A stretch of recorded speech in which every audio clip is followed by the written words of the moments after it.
Olá, bem-vindo ao Mais 365, um caminho diário com a Bíblia, em que a história da salvação ilumina a nossa vida. Talvez até mais do que isso, um percurso em que todos os dias tomamos consciência de que a nossa história faz mesmo parte da história da salvação que Deus anda a construir com a humanidade desde sempre. Eu sou o Francisco e trago-vos este podcast em nome das equipas de jovens de Nossa Senhora. Seguimos do Gênesis ao Apocalipse com a tradução da Difusora Bíblica, aprendendo a erguer o nosso olhar para o alto, sempre acompanhados por Nossa Senhora. Hoje é o dia 4, estamos na criação do mundo e vamos ouvir Gênesis 7 a 9 e o Salmo 1.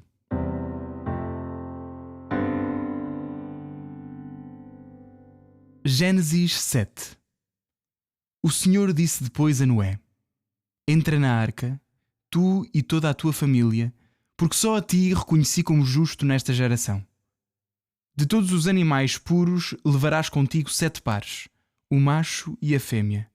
Dos animais que não são puros levarás um par, o macho e a fêmea. Das aves do céu também 7 pares, macho e fêmea, a fim de conservares a sua raça viva sobre a terra.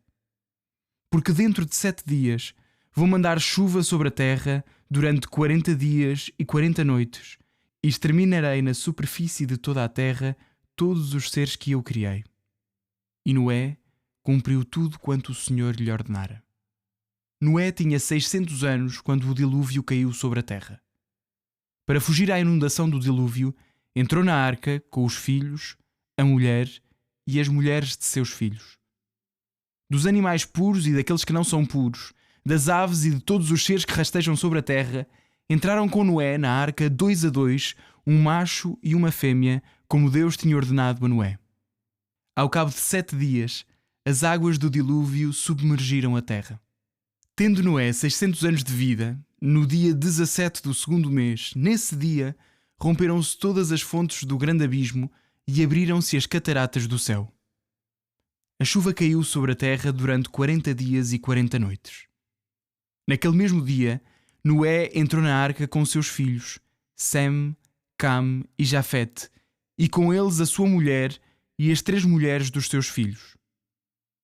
Juntamente com eles entraram os animais selvagens segundo as suas espécies, os animais domésticos segundo as suas espécies, os répteis que rastejam pela terra segundo as suas espécies, e todos os animais voláteis, todas as aves, tudo quanto possui asas, segundo as suas espécies.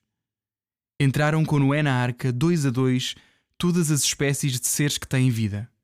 De todos os seres vivos e de cada espécie entrou o macho e a fêmea como Deus tinha ordenado a Noé. Depois, o Senhor fechou a porta atrás dele. Choveu torrencialmente durante 40 dias sobre a terra. As águas cresceram e levantaram a arca que foi elevada acima da terra. As águas iam sempre crescendo e subiram muito acima da terra, e a arca flutuava à superfície das águas. A enchente aumentava cada vez mais, e tanto que cobriu todos os altos montes existentes debaixo dos céus. As águas ultrapassaram 15 côvados por cima das montanhas. Todas as criaturas que se moviam na terra pereceram. Aves, animais domésticos, animais selvagens, tudo o que rastejava pela terra e todos os homens. Todos os seres que tinham sopro de vida e viviam na terra firme, morreram. Foram assim exterminados todos os seres que se encontravam à superfície da terra, desde os homens até aos quadrúpedes, aos répteis e aves dos céus. Desapareceram da face da terra, exceto Noé e os que se encontravam com ele na arca. As águas cobriram a terra durante 150 dias.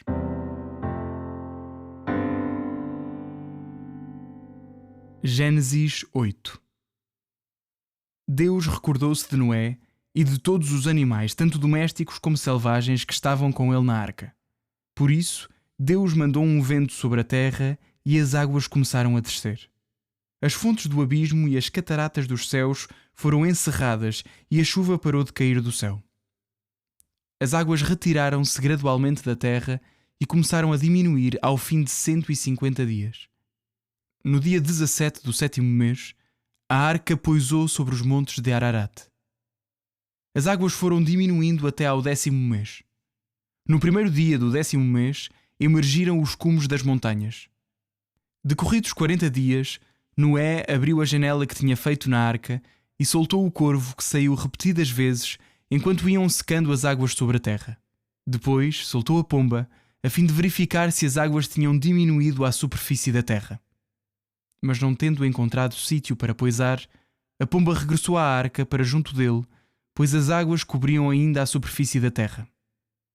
Estendeu a mão, agarrou a pomba e meteu-a na arca. Aguardou mais 7 dias. Depois, soltou novamente a pomba que voltou para junto dele à tarde, trazendo no bico uma folha verde de oliveira. Noé soube então que as águas sobre a terra tinham baixado. Aguardou ainda outros 7 dias. Depois tornou a soltar a pomba, mas desta vez ela não regressou mais para junto dele. No ano 601, no primeiro dia do mês, as águas começaram a secar sobre a terra. Noé abriu o teto da arca e viu que a superfície da terra estava seca. No 27º dia do segundo mês, a terra estava seca. Deus então disse a Noé: Sai da arca com a tua mulher, os teus filhos e as mulheres dos teus filhos. Retira também da arca os animais de toda a espécie que estão contigo, as aves, os quadrúpedes, os répteis todos que rastejam, a fim de se espalharem pela terra, que sejam fecundos e se multipliquem sobre a terra. Noé saiu com os seus filhos, a sua mulher e as mulheres dos seus filhos. Todos os animais selvagens, todos os répteis, todas as aves, todos os seres que se movem sobre a terra segundo as suas espécies também saíram da arca. Noé construiu um altar ao Senhor e de todos os animais puros e de todas as aves puras ofereceu holocaustos no altar. O Senhor sentiu o agradável odor e disse no seu coração: De futuro, não amaldiçoarei mais a terra por causa do homem, pois as tendências do coração humano são más desde a juventude, e não voltarei a castigar os seres vivos como fiz. Enquanto subsistir a terra, haverá sempre a sementeira e a colheita, o frio e o calor, o verão e o inverno, o dia e a noite.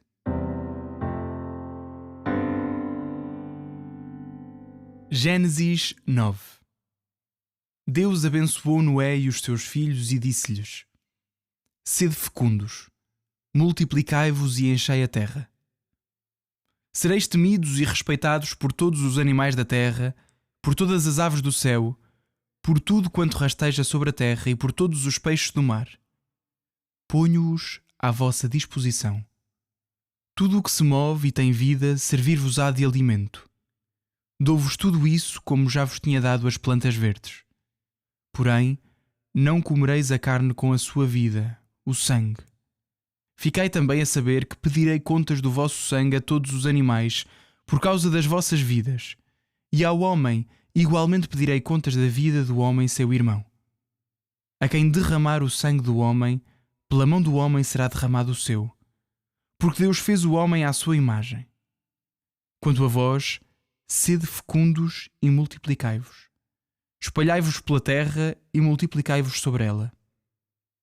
A seguir, Deus disse a Noé e aos seus filhos: Vou estabelecer a minha aliança convosco, com a vossa descendência futura e com os demais seres vivos que vos rodeiam, as aves, os animais domésticos, todos os animais selvagens que estão convosco, todos aqueles que saíram da arca. Estabeleço convosco esta aliança. Não mais criatura alguma será exterminada pelas águas do dilúvio, e não haverá jamais outro dilúvio para destruir a terra. E Deus acrescentou: Este é o sinal da aliança que faço convosco, com todos os seres vivos que vos rodeiam e com as demais gerações futuras. Coloquei o meu arco nas nuvens para que seja o sinal da aliança entre mim e a terra. Quando cobrir a terra de nuvens e aparecer o arco nas nuvens, recordar-me-ei da aliança que firmei convosco e com todos os seres vivos da terra, e as águas do dilúvio não voltarão mais a destruir todas as criaturas. Estando o arco nas nuvens, eu, ao vê-lo, recordar-me-ei da aliança perpétua concluída entre Deus e todos os seres vivos de toda a espécie que há na terra. Dirigindo-se a Noé, Deus disse: Esse é o sinal da aliança que estabeleci entre mim e todas as criaturas existentes na terra. Os filhos de Noé que saíram da arca eram Sem, Cam e Jafete. Cam era o pai de Canaã. São estes os 3 filhos de Noé, e por eles foi povoada a terra inteira. Noé, que era agricultor, foi o primeiro a plantar vinha. Tendo bebido vinho, embriagou-se e despiu-se dentro da sua tenda. Cam, o pai de Canaã, ao ver a nudez do pai, saiu a contar o sucedido aos seus 2 irmãos. Então Sem e Jafete agarraram uma capa, colocaram-na sobre os ombros e, andando de costas, cobriram a nudez do pai sem a terem visto, porque não voltaram o rosto para trás.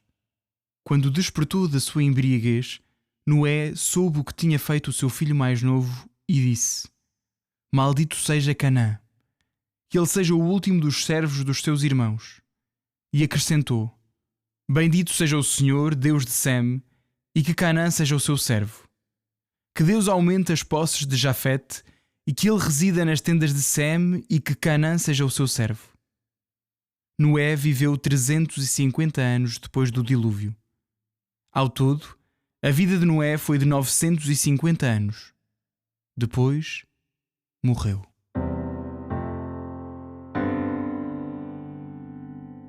Salmo 1. Feliz o homem que não segue o conselho dos ímpios, nem se detém no caminho dos pecadores, nem toma parte na reunião dos libertinos. Antes põe o seu enlevo na lei do Senhor e nela medita dia e noite.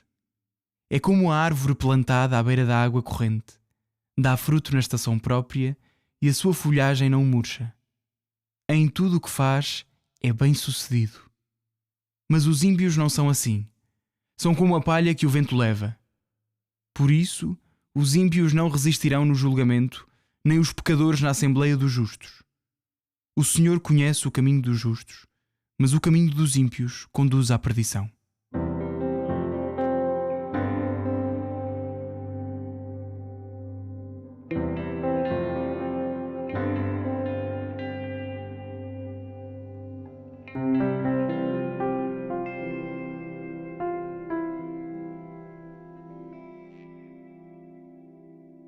Eu sou o Padre Miguel Vasconcelos, das equipas de jovens Nossa Senhora. Mais uma vez vos digo que é com muita alegria que vos acompanho nos primeiros passos deste caminho com a Palavra de Deus, na proposta mais 365. E começamos por dar graças a Deus, porque quando lemos os textos bíblicos, quando ouvimos os textos bíblicos, neste caso, Deus está sempre a querer dizer-nos coisas. E damos graças a Deus por isso, porque Ele quer permanentemente dizer-nos coisas. Tem sempre alguma coisa a acrescentar às nossas vidas. Tem sempre uma palavra viva que incide na nossa existência, no nosso coração e que nos pode transformar. E por isso pedimos, no início desta reflexão, pedimos que Deus, de facto, com esta palavra nos possa transformar. Nós vimos já como Deus é persistente no bem que reconhece na humanidade e, apesar do pecado ser abundante sobre a terra, como se dizia ontem, Deus, na sua persistência, escolhe Noé e confia-lhe a missão de construir a arca e de, a partir da arca, com a família de Noé e depois com o exemplar de cada um dos animais vivos sobre a terra, poder reconfigurar a humanidade. E essa é a realidade toda, não apenas a humanidade. E essa é logo a primeira coisa que vale a pena aqui voltarmos a dizer e tomarmos consciência, até assimilarmos, é que ler o dilúvio apenas como um castigo exemplar de um Deus irritado empobrece o texto. Não é isso que o texto quer dizer. O coração fundamental desta narrativa é que Deus reconfigura o mundo para que a existência humana seja possível, seja estável. Deus dá-se ao trabalho de reconstruir, porque Deus é assim, é fiel, como ontem insisti abundantemente. Deus reconfigura o mundo para manter, para insistir nesta sua vontade de partilhar com o ser humano, de partilhar connosco o amor que nos tem e o amor que Ele próprio é. E por isso Moisés constrói a arca.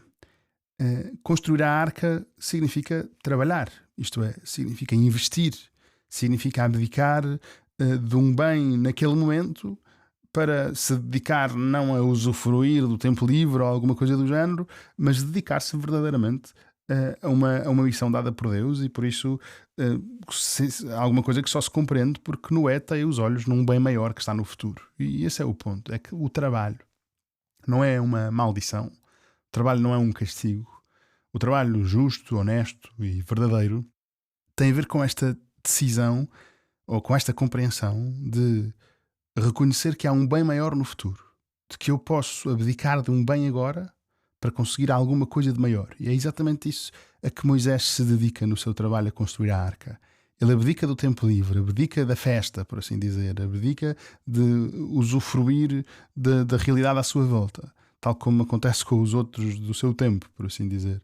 Mas faz isso porque ele sabe que vale a pena investir por um bem maior. E esta dinâmica é a dinâmica com que a nossa própria realidade está construída. Nós hoje ainda vivemos num mundo assim. Investir faz sentido.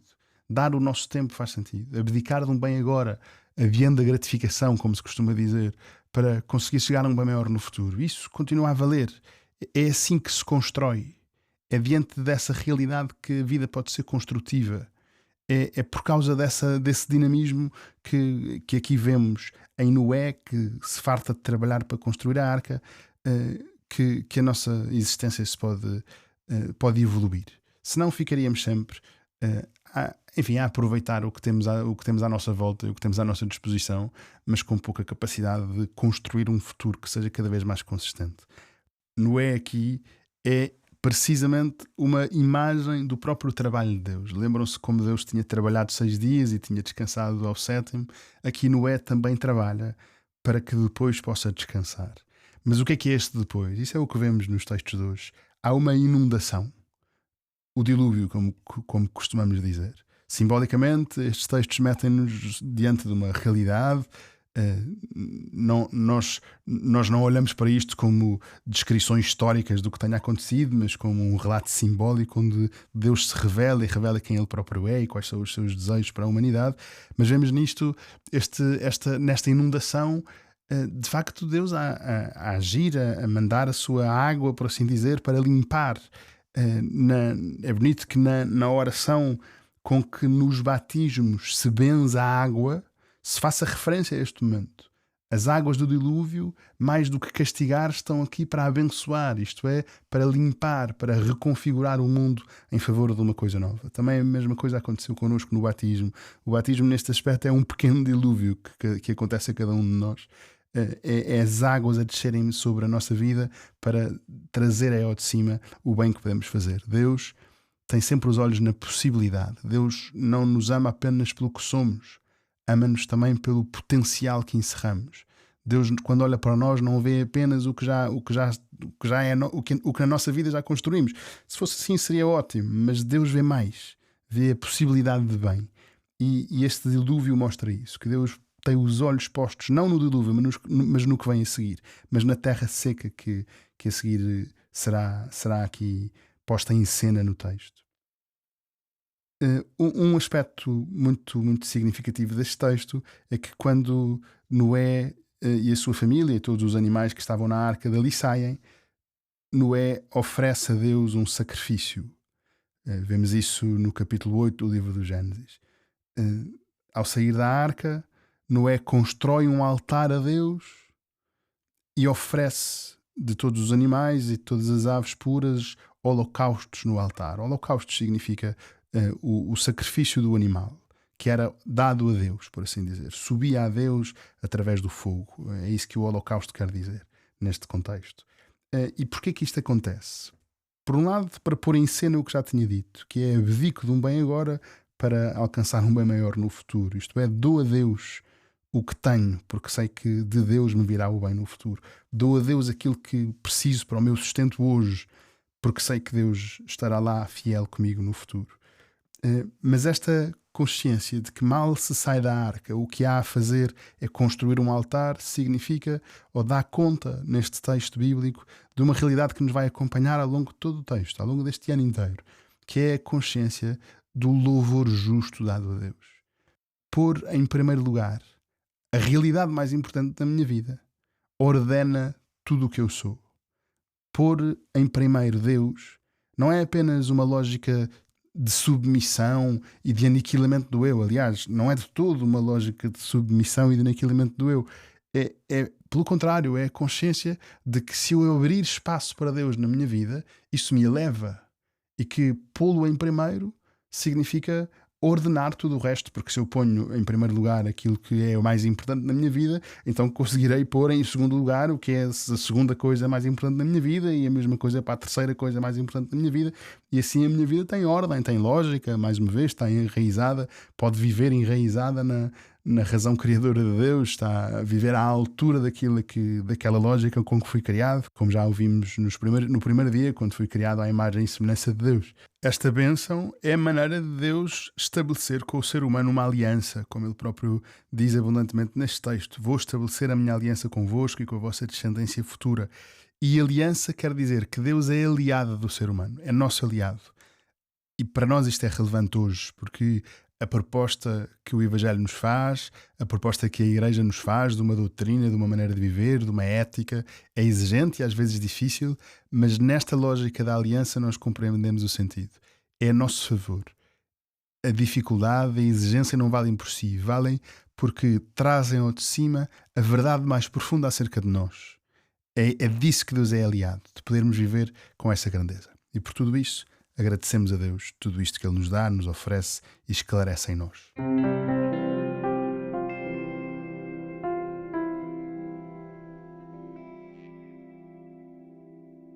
A minha alma glorifica o Senhor e o meu espírito se alegra em Deus, meu Salvador. Porque pôs os olhos na humildade da sua serva, de hoje em diante me chamarão bem-aventurada todas as gerações. O Todo-Poderoso fez em mim maravilhas, santo é o seu nome. A sua misericórdia se estende de geração em geração sobre aqueles que o temem. Manifestou o poder do seu braço e dispersou os soberbos. Derrubou os poderosos de seus tronos e exaltou os humildes. Aos famintos encheu de bens e aos ricos despediu de mãos vazias. Acolheu a Israel, seu servo, lembrado da sua misericórdia, como tinha prometido a nossos pais, a Abraão e à sua descendência para sempre. Glória ao Pai, ao Filho e ao Espírito Santo, como era no princípio, agora e sempre. Amém.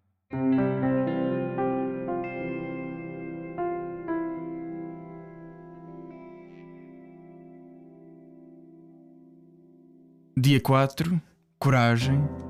Estamos mais uma vez neste caminho. Um abraço em Cristo. Até amanhã.